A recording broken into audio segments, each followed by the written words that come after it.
Энэ жил 3,000 гаруй олон буюу 5,000 гаруй их төрсөн байна. Ингэж ачаал эрс нэмэгдсэн ч санхүүжилт хийгээд эмч ажилтнуудын тоо өсөөгүй нь бэрхшээл дагуулсаар байгаажээ. Энэ бол өдрийн дундч төрөлт бол нэг 25-аас 40 хооронд л эргэлдэж байна да. Дундчаар нэг 28 орчим хүн төрдөг. За тэгээд зарим нь бол яг шууд ингээд өвдөд ирж байгаа. Ер нь нэг нийт төрөлтийн бас нэг тал хагас нь л яаралтайгаар ирнэ. За зарим нь бол одоо бас нэг жирэмсний эмгэг судлалын төсөв твтэж эмчлүүлж хагаад төрдөг иймэрхүү байдалтай байж. За амбулатороор бол яг бас өдөртөө бол нэг 100 гаруй хүн бол үзүүлдэг. Зөвхөн эмчийн хяналтанд бол Баянгол дүүрэг бол үндсэн манай харьяа байгаа. За түүнээс гадна бол 21 аймагуудаас өртөмтгий жирэмсэн буюу эрсдэлтэй жирэмсэн эхчүүд бол ирж үзүүлдэг. За мөн одоо бусад дүүргүүдээс бол онш тодруулах буюу за манай эхо онцлогооны кабинетд бол бас ургийн онцлогоо хийх юм хүмүүс бол бусад дүүргүүдээс ирж байна. За ойрын аймагудаас л нэлээд зөнхөлж ирдэг. Ялангуяа Төв аймаг байна, Сэлэнг аймагаас за мөн Төмөр Замтай, Дорногов гэх мэтчлийн аймагудаас л бас нэлээд үйлчлүүлэгч араа илүү ирдэг.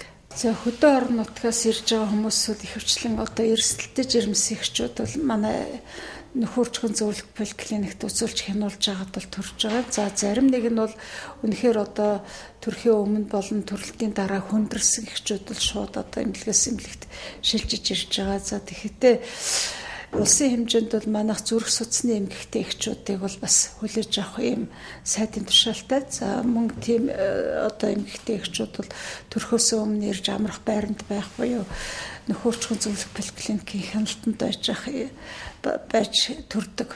За энэ жилээс бид нар бол өнгөрсөн оны 7 сараас эхлээд бүтцийн өөрчлөлт хийгдсэн байж байгаа. За энэ бүтцийн өөрчлөлтөнд бол бид нар нөхөрчгөн зөвлөх поликлиникийн дэрэгд одоо их ургийн ангаах ухааны салбарыг хөгжүүлэх чиглэлээр ургийн онцлогоо их урагт үзүүлэх тусламжийг тусад нь бол одоо мөн гаргаж ингэж үйлчилгээ явуулж байна.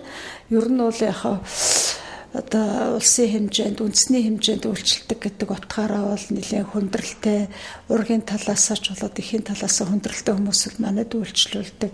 Жишээ нь одоо өнгөрсөн хонд гэхэд бол бас тодорхой ямар нэгэн гажиг бүхий бас нэг энэ 100 гаруй хүүхдүүд бас төрсөн байж байгаа. Их хүүхдийн эрүүл мэндийн үндэсний төвд хөдөө орон нутгаас жирэмсний хүндрэлтэй эхчүүд ирж төрдөг ба энэ нь нийт төрөлтийн 47%-ийг эзлэж байна. Түүнчлэн дутуу төрөлттэй нэрээ энд л ирж хүн болдог. Ургийн гаж хөгжлийг эхийн хэвлэлд нь онцлох үүрэгтэй ганц төв юм а. Их хүүхдийн эрүүл мэндийн үндэсний төвийн их орх эмэгтэйчүүдийн эмнэлгийн одоо нөхөрчгөн зөвлөх поликлиник маань их ургийн ангахын хэсэгтээ бол 4 хитаван онцлогооны машинтай. Тэр машинууд маань бүгдөө 3 хэмжээстэй. Нэг машин 4 хэмжээстэй. За тэгээд энэ юунуудаараа бол манай тасаг бол 21 аймагаас ирсэн жирэмсэн эхчүүд болон эмэгтэйчүүдэд хитаван онцлогоо хийж үйлчилж байна. Дээрээс нь мөн хотын дүүргүүдээс үүнээс бол Баянгол дүүрэг, бусад дүүргүүдээс яг ургийн гажиг гэж сэжиглсэн тодруулах шаардлагатай хүмүүсийг бол манайх тодруулж одоо оншийн тодруулах тийм үйлчлэг үзүүлдэг. За сүүлийн үед бол яг ургийн гажиг онцлогоо нь бол нэгдүгээр сайжирсан. Тийм учраас бол илрүүлэлт сайжирсан учраас ургийн гажиг ихсэж байгаа юм шиг хүмүүст бас мэдрэгддэг баг. Яг бодит утгаараа ч гэсэн бол баг зэрэг ихссэн гэж үздэг. За тэгээд ер нь ургийн гажиг гэдэг бол нэлээд эмзэг сэдвэлтэй. Урагт гажиг илэрнэдэг бол тэрийг бол аль болохоор эрт үед илрүүлэхийг бол зорддог. Хамгийн тохиромжтой үе бол 18-аас 21-ийн 7 хоногтод ургийн гажиг илрүүлэх, сайн шалгаж илрүүлэх ёстой. За тэрнээс эрт үед бол ургийн гажиг илэрч магадгүй эрсдлийг бид нар бас тооцож эхэлж байгаа. Энэ нь бол 17 хоногоос эхлээд 13-7 хоногийн хооронд мөн шилний арын зай, дээрээс нь ээжийн цуснд биохими маркер үзснээр бол энэ тухайн жирэмслэлтэнд эрсдэл үүсэх хувийг бол бас тооцоолох гэж эхэлж байна манайх. Энэ шилний арын зай гэдэг бол ургийн шилний 10 мэдээлэлтэй ургийн шилний арын зайг хэмжих тийм эрх авсан мэрэгчлэлтэн байгаа манад. Энэ эрхийг бол дэлхийн хит авийн шинжилгээний холбооноос тодорхой хичээл сууж иж онлайнаар хичээл сууж иж тэгээ шалгалт өгж иж тэгээ мөн авсан зургнуудаа явуулж иж тийм тодорхой шалгуур хангаж иж тийм ирэх авдаг эмч нар бас манайд бий. Энэ эмч нарынхаа одоо энэ мэрэгчлэн дээрээ толгуурлаад бол ийм онцлогыг эхэлж байгаа. Улсын эмнэлгүүдээс их хүүхдийн эрүүл мэндийн үндэсний төвдөл 3D, 4D ийнхоо байдаг ба хөдөө орон нутаг болон бусад дүүргүүдийн жирэмсэн эхчүүдийн уургийн гажиг болон бусад хүндрэлтэй эхчүүдийг хүлээн авч эмчилгээ үйлчилгээг үзүүлдэг байна. За, ер нь бол урагт ургийн гажиг хэрт илрүүлэх тусмаа авах хэмжээ нь одоо амар хэлбэр байдаг л да. Гэхдээ бол ургийн гажиг илэрлэл бол тухайн ургийг одоо жирэмслэлтийг төгсгөх шаардлагатай гэдэг бол үзэл бол хоцрогдсон. Орчин үед бол мэс заслын тусламж сайжирсан. Ер нь бол амьдралд үл нийцэх гажиг гэж байдаг л да. Тэр амьдралд үл нийцэх гажигаас бусад жижиг гажигуудыг бол ер нь засна төрсөн хойно коррекц хийн гэж тооцох юм бол жирэмслэлтийг үргэлжлүүлдэг. Үнэхээр амьдралд үл нийцэх гажиг илэрх юм бол жирэмснийг эрт хугацаанд нь хэрвээ илрүүлж чадах юм бол одоо бас энийг тухайн үед нь бол тийм шийдвэр гаргадаг л да. Маш том гажигуд гэсэн үг л да. Энд бол одоо эртний систем болгон дээр бол том гажигуд бий. Жишээлбэл тархихгүй ч юм уу те. Тархины ясгүй ч юм уу. Эсвэл зүрх нь нэг хоёр тасалгаатай ч юм уу, нэг тасалгаатай ч юм уу. За эсвэл хэвлийн урд хананы одоо бүрэн бүтэн байдал алдагдчихсан тий. Хэвлийн урд хананы задгаа тийм гажигуд байдаг. За мөн мөчтийн гажигуд байна. За тиймэрхүү ер нь амьдралд үл нийцэх гажигуд дээр л ер нь жирэмслэлийг шийддэг л дээ. Тэрнээс биш ер нь гажиг болгоныг заавал жирэмслэлтийг төгсгөх гэдэг бол ойлголт бол ерөнхийдөө өөрчлөгдөж байгаа. Энийг бас бүгдөө мэдж явах хэрэгтэй. Яагаад гэвэл нэг засагдах тийм гажиг дээр л эцэг эхчүүд те бас их хит тэмцэг хандаад л одоо айгүй их тийм боломжгүй юмыг шаардж байдаг. Энийг бас бодолцож үзмээр ер нь эрүүл мэндийн боловсролыг бол энэ чиглэлээр бас манайх сая их хүүхдийн эрүүл мэндийн үндэсний төвөөс ургийн гажиг хөгжлөөс хэвлийдэх ургийн гажиг хөгжлөөс урьдчилан сэргийлэх гээд олон нийтэд тандсан хичээл лекц бол явагдсан байгаа.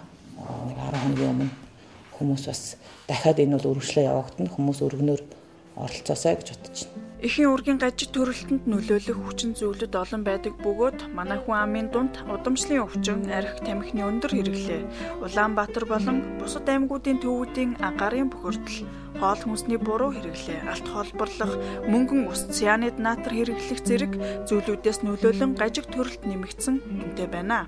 Илрүүлэлт бол сайжирч байгаа учраас мэдээж тоон онширно.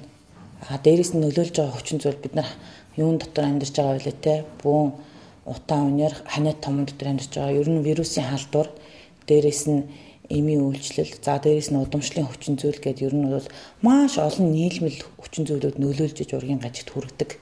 Зарим нь бол тодорхойгүй зүгээр хүн ч гэсэн гажигтай урагт хийж болно. За энэ илрүүлэлт бол сайжирна, тоон бол онширсан. Биднэрт бол дунджаар нэг 7 хоногт нэг 2-5 гажиг бол жижигээс том хүртэл гажиг бол онцлогддог. Манай энэ үйл аншийн хэсэг буюу нөхөн үрчгийн их ургийн ангаах ухааны хэсэгт нярайн түнхний эхо шинжилгээ хийдэг. Нярайн зулаан эхо шинжилгээ хийдэг. За нярайн түнхний эхо шинжилгээг бид нар манай эмнэлэг одоо сүүлийн 2 жил төрсөн няра болгон дээр хийж байна. Төрсөн няра болгон дээр тандалт хийж одоо өөрөөр хэлбэл түнхний асуудлыг эрт илрүүлэх тусмаа засагдах нь маш сайн байдаг учраас бүх няра дээр түнхний эход харж тэр илрүүлэлтийг хийж байгаа. Энэ бол одоо Монголд бараг анх удаа бүх няра дээр ийм тандалт хийж байгаа. Тэгээд тэндээс хөнгөн хэлбэрийн одоо түнхний үений тэжээлийн дутагдaltaй бол тэрийг маш амархан засчдаг. Одоо мэдээж хүнд хэлбэрийнхийг бол бас эрт онцлог тусмаа засагдах хувь нь өндөр. Тэгээ манай дээр бол тийм шинжилгээ хийдэг. Ялангуяа амарчих газарт эрт нэрээ үед нь онцлох хэрэгтэй. Түнхний үений дутуу хөгжил мултралыг төрснөөс хойш 6-7 хоногийн дотор оншилж, мэс заслын бус аргаар эмчилсэн тохиолдолд бүрэн төгс эдгэрэх боломжтой. Судлаачдын тогтоосноор 6-7 хоногоос 6 сартад нь онцлогдсон тохиолдолд 92-аас 100%, харин 6-аас 12 сартаа бол 80% эдгэрэлтэй байдаг байна. Дэлхийн түвшинд судлаачид жирэмсний аль болохоор эрт хугацаанд нургийн гажиг хөгжлийг илрүүлэх боломжтой талаар маш олон судалгаа хийгдэж байгаа. За үүний нэг жишээ гэх юм бол маш олон эрдэмтэд дэлхийд хүлээн зөвшөөрөгдсөн Английн Fetal Medicine Foundation гэдэг бүр том фаундейшн санг байгуулад тэндээ бүр жимсний эрт үед ургийн гажиг илрүүлэх хоромсоомын эмгэгийг илрүүлэх шинжилгээ судалгаануудыг хийж байгаа. За бид энэ дэлхийн жишгт хүрэх зорилго тавиад манай их хүүхдийн эрүүл мэндийн үндэсний төвийн эмч нар өнөө тэм зорилго тавиад энэ Fetal Medicine Foundation-ы онлайнаар сургалтанд суугаад жирэмсний эхний 3 сард ургийн гажиг хөгжлийг илрүүлэх хоромсоомын эмгэгийг илрүүлэх юм шинэ арга аргачлал технологид суралцаад тодорхой хэмжээний сертификат авсан байгаа. За ингээд манай их хүүхдийн эрүүл мэндийн үндэсний төвд жирэмсний эхний 3 сард буюу 11 недэл 0 хоногоос 13 недэл 6 хоногийн хооронд ургийн гажиг хөгжлийг буюу хоромсоомын эмгэгийг илрүүлэх ургийн шилэн хүзүүний арын шивний зузааныг хэмжих юм судалгааны ажил хийгдээд эхэлсэн байгаа. Их хүүхдийн эрүүл мэндийн үндэсний төв нь олон улсын туршлага, ололт амжилтыг инхүү нэвтрүүлэн ургийн гажиг эрт үед нь илрүүлэх тандалт судалгааг нэвтрүүлж эхэлсэн байна. Ингээд манай энэ удаагийн дугаар үгээр өндөрлөж байна. Дараагийн дугаар хүртэл баяртай.